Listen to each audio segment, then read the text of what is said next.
Bonjour Kevin Arnaud Boussouba, confort d'écoute à tous. Le président de la République, Faustin Archange Touadéra, a reçu mercredi dernier en audience Madame Martha Kwaping, sous-directrice générale aux affaires consulaires au ministère portugais des Affaires étrangères.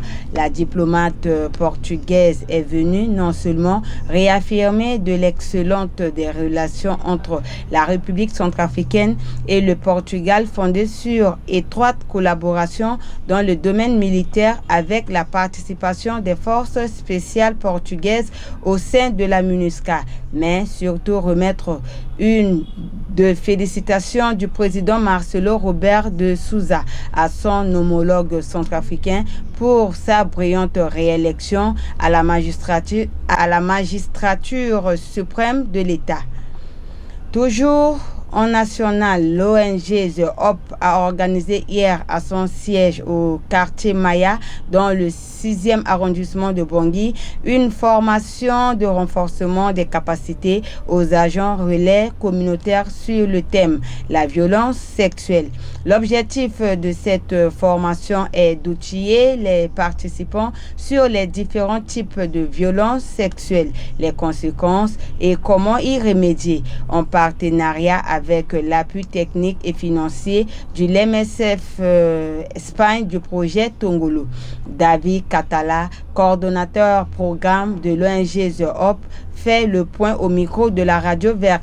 Bon, vous savez, ONG Hope travaille dans plusieurs domaines. Vu le cas récurrent de violences basées sur le genre et les violences sexuelles, il était question avec nos partenaires MSF qu'ils puissent renforcer leurs capacités pour nous référer les cas, en fait de référer encore les cas à MSF pour la prise en charge médicale. C'est ainsi que nous avons sollicité cette formation avec nos partenaires pour le renforcement des capacités de nos relais communautaires. Par rapport à cette formation, nous attendons ceci, que nos relais communautaires soient outillés sur le plan de référencement des cas, afin que la prise en charge médicale soit effective. Nous remercions beaucoup nos partenaires MSF par rapport à leur disponibilité et les outils qu'ils ont mis en place pour renforcer la capacité de nos relais communautaires. Et nous demanderons aussi ensemble avec MSF que nous puissions vraiment faire des sensibilisations de proximité afin que ces cas de violences sexuelles soient au moins réduits en baisse. Je voudrais dire à nos frères et sœurs centrafricains et surtout ceux du 6e arrondissement que MSF Tongolo est disponible pour recevoir tous les cas de violences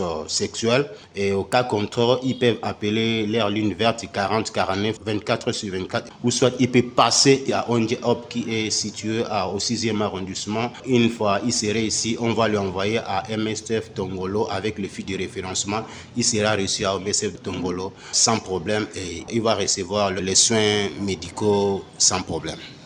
Bienvenue, Guérédé Gonda, l'un des participants, se dit satisfait d'avoir bénéficié de cette formation.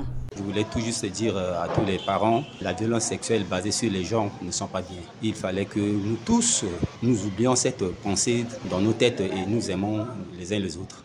Je lance cet appel à toutes les populations de 6e arrondissement d'oublier cette pensée dans leur tête pour que notre pays soit développé.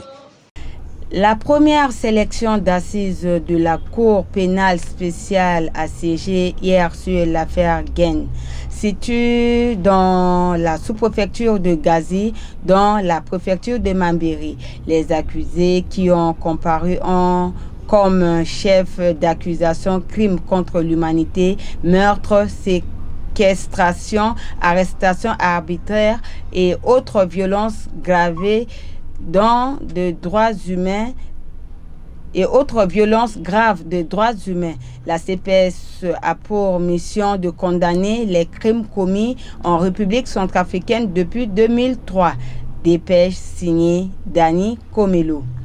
Un pêcheur de 28 ans a été grièvement blessé le mercredi dernier à 2h du matin au village Paris-Congo dans la sous-préfecture de Mobaï par un hippopotame. Ce dernier a été attaqué par cet animal aquatique au moment où il était en train de pêcher. Pour le moment, le blessé se trouve au district sanitaire pour les soins.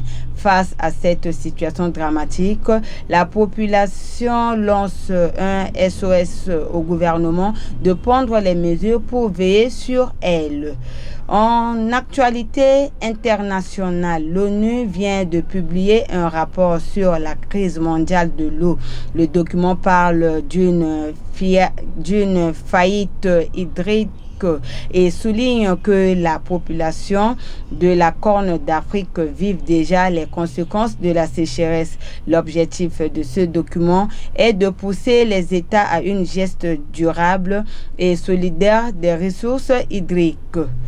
En sport national, dans le cadre des préparatifs du tournoi Unifac U17 2026, les Fauves U17 ont réalisé une performance solide hier en match amical.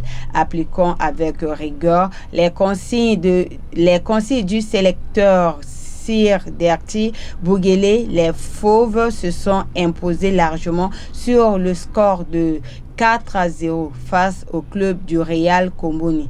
Une victoire nette qui confirme la bonne forme du groupe. Le travail de préparation se poursuit ce samedi à 8h contre les jeunes de l'AS Tempête Mocaf au complexe sportif Barthélemy Boganda. L'objectif reste clair, affiner les automatismes avant le début de la compétition régionale. Ainsi prend fin ce journal en langue française, préparé par toute l'équipe de la rédaction. Merci à vous de l'avoir écouté.